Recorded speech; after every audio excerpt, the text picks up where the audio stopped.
that can be very, very beneficial for being able to reuse any posts that you had. So say I did a slide for social studies and I really liked it and I want to keep using it. So if I make this classroom, they said to make it a copy. Okay, and then you can make the class rename it. So I'm going to say copy. It would be an e-learning classroom template. Probably very important to use template, but you can name it whatever you want. I'm going to hit copy.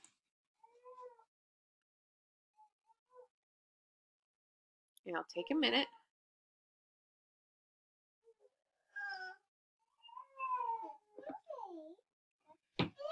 Take a couple minutes, apparently.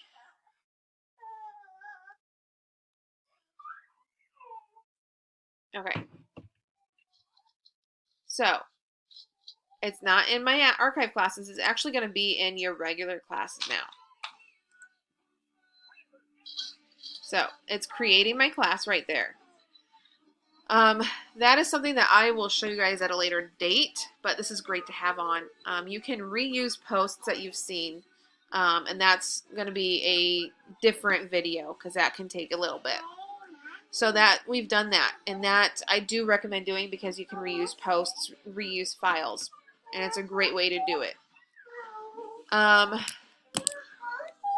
So now we're going to go to our Google Drive. So I'm going to do that. Again, I'm using a Mac and not my school computer right now. So it looks a little bit different, but it shouldn't be too bad. So you want to go to your Drive.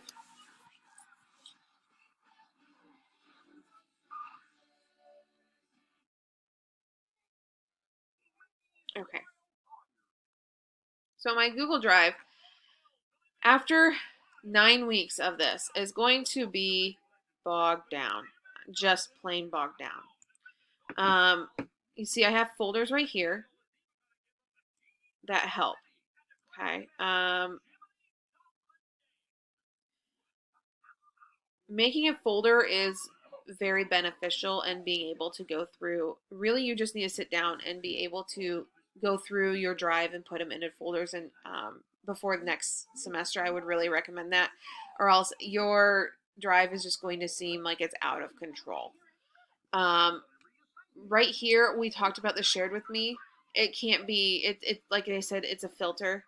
So your shared with me, I have is essentially where all your students' work is going to come.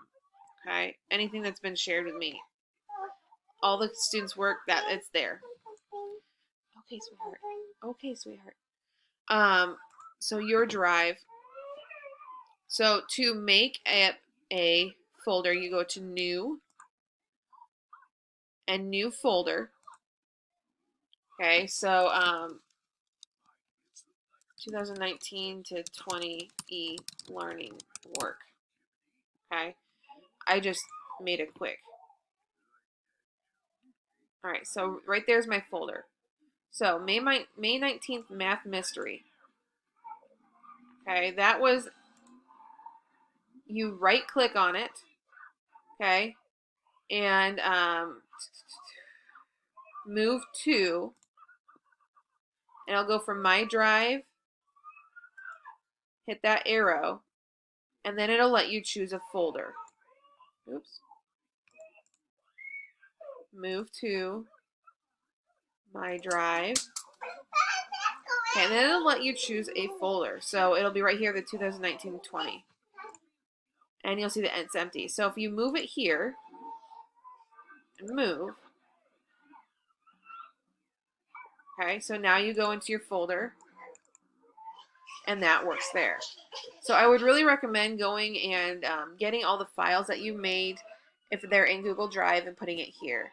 Another folder that I would recommend making would be 2019 to 20 student work. So putting all your student work that was turned in through Google Classroom and putting it in this folder would also help organize it a little bit. You can do whatever you need to. It's up to you. It's like I said, it's a personal preference. So that's one way to Google Drive to clean up your Google Drive. That's also how you would make a file for your exemplary work, first work that you would show. There could be, and you can go in. The great thing about the students turning it into you and sharing that work with you is you can go in and you can take the name off of it. You can edit the name and everything. So give it a fake name if you want to, so that nobody knows whose work it was.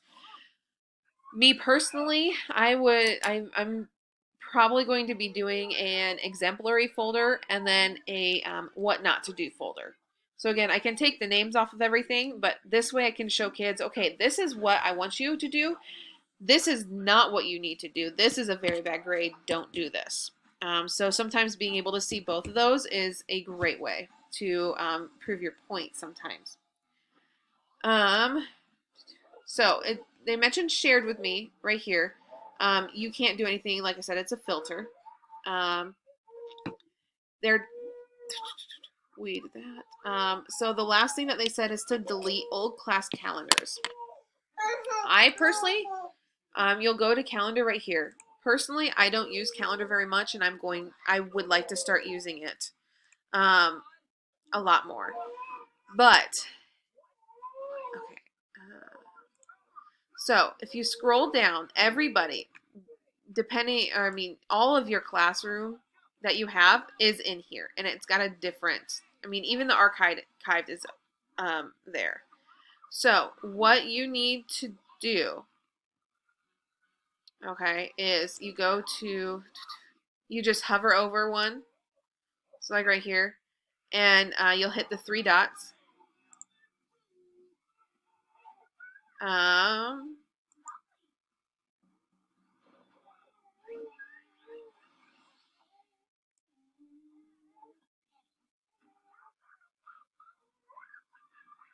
Think we want to go. Yep. Okay, so what I did is I hovered over, I clicked the three dots, okay, and settings and sharings, and then you scroll all the way down and delete. Nobody will be able to use that calendar. Okay, so permanently delete. Okay, and then when you go back, it won't be on your calendar anymore. Personally, Google Calendar would be great to be able to use for any meetings we have, case conferences, to schedule them, put them on here. Because if we put our schedules on here and when we would be available, this would be a great one-stop place to look to see, okay, is this teacher available at the same time the other one is? So I do recommend using Calendar, and I am going to try and use that as much as I can next year. And I can talk more about that later, at a later date. Okay, so that was essentially it, being able to clean up your Google Classroom. So it's still creating that class. But this is, that's what I do. I mentioned my links. I've got my links pages up here. I really do recommend going in and removing all of your students because, like I said, not only will it help your Google Classroom, but it'll help their dashboard, which is this, and it won't be so bogged down with classes. I know some of mine have had classes on their dashboard since they started the school with Google Classroom. So if you have any questions, you can send me an email. If you want me to go more in depth on something, send me an email and let me know, and I can do a video on that. I am working on some more certifications. I am officially a Google Education Level 1 certified. So I took a course with Google and I took the test and I passed it. And most of it was using Google Classroom. There's also a couple different things that I'm going to be doing videos on, and that will be fun in an interactive way, and being able to use it with Google Classroom is great too. Um, so with that said, again, any questions, send me an email. I'd be more than happy to help you.